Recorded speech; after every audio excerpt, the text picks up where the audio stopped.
ചേച്ചിയുടെ അടുത്തേക്ക് സിനിമകൾ വരാതിരുന്നിട്ടായിരിക്കില്ല, ചേച്ചി വേണ്ടാന്ന് വെച്ചിട്ടുള്ള ഒരു ഡിസിഷൻ തന്നെ ആയിരിക്കും എന്ന് എനിക്ക് തോന്നിയിട്ടുണ്ട്. പിന്നെ അപ്പൊ പറ്റില്ലായിരുന്നു എനിക്ക്. പക്ഷെ എപ്പോഴും നാട്ടിലേക്ക് വരണം എന്ന് ഭയങ്കരമായിട്ട് ആഗ്രഹിച്ച ആളായിരുന്നില്ലേ? ഭയങ്കരായിട്ട്. എനിക്ക് നാടാണ് ഇഷ്ടടോ. എന്റെ നാടും വീടും എന്റെ അമ്മയും അച്ഛനും ഇവിടെ. എന്റെ നാടും റേഷകടയും എന്നൊക്കെ.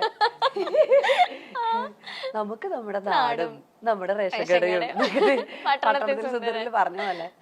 എനിക്ക് എന്താ അറിയില്ല, ഇവിടുത്തെ ഈ കുത്തിത്തിരിപ്പും ഈ കുണ്ടുകുഴിയും ഒക്കെ എനിക്ക് ഭയങ്കര ഇഷ്ടം.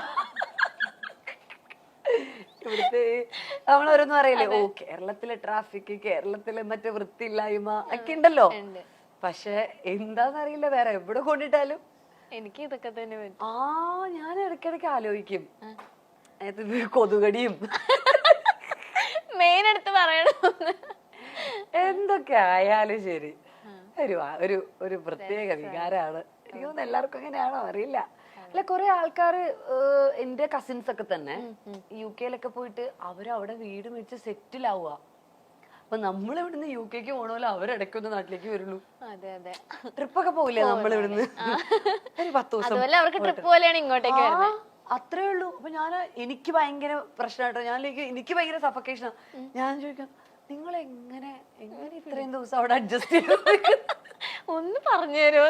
അല്ല, നിനക്ക് ബുദ്ധിമുട്ടില്ല, നിനക്ക് നാട്ടിലോട്ട് വരാൻ കൊതിയാവില്ലേ എന്നൊക്കെ ചോദിക്കും. അവർക്കൊരു കുഴപ്പമില്ല, എനിക്കാണ് കുഴപ്പം. അച്ഛനും അമ്മയും എന്ത് ബഹളാണെങ്കിൽ ലൊക്കേഷനിലൊക്കെ വെച്ചിട്ട് രാവിലെ ഷൂട്ട് ഉണ്ടാവുമല്ലോ, സൺറൈസ് ഒക്കെ പറയുമ്പോഴത്തേക്ക് നേരത്തെ പോണം.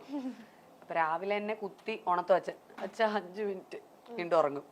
വീണ്ടും 5 മിനിറ്റ് കഴിയുമ്പോ അവർ അച്ഛൻ ഒരു 5 മിനിറ്റ് കൂടെ കഷ്ടമുണ്ടെന്നൊക്കെ പറഞ്ഞ് കരഞ്ഞ് 1.5 മണിക്കൂർ എടുക്കും. എന്നെ ഒന്ന് പൊക്കി പിന്നെ തന്നെ കുത്തി തിരുക്കി പല്ല് തേപ്പിച്ച്, ഇതൊക്കെ വലുതായതിനു ശേഷമാണെന്ന് നിങ്ങൾ ആലോചിക്കണം. ഇപ്പൊ കുട്ടികളൊക്കെ ഒറ്റയ്ക്ക് സിനിമയ്ക്ക് പോകുന്ന അഭിനയിക്കുന്ന സമയം അന്ന് അച്ഛന്റെ അമ്മയുടെയും കൂടെ പോയി അരുത്തിയെല്ലാം കാണിച്ച് ഞാൻ അഭിനയിച്ചോണ്ടിരുന്നത്.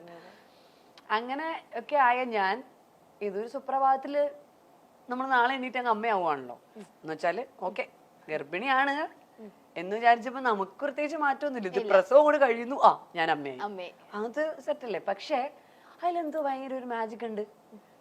ഞാൻ ഈ വാവ ഉണ്ടായതിനു ശേഷം ഇതൊന്ന് നന്നാണെങ്കിൽ ഞാൻ ഉണരും. മറ്റേത് എന്നെ തന്നെ മാറ്റി കിടത്തിയാൽ ഞാൻ അറിയില്ല. എന്തെങ്കിലും പൊക്കിയെടുത്ത് മറ്റേ ലാസർ മുതലാളിയെ കൊണ്ടുപോയില്ലേ ഫ്രണ്ട്സില്, അതുപോലെ കൊണ്ടുപോയാൽ പോലും ഞാൻ അറിയത്തില്ല. പക്ഷെ ഞാൻ ഒരു കുഞ്ഞു ശബ്ദം കേട്ടാൽ അപ്പൊ ഉണരും. അതിപ്പോഴും അപ്പോഴാണ് എനിക്ക് മനസ്സിലായത്, yes, I have become A mother.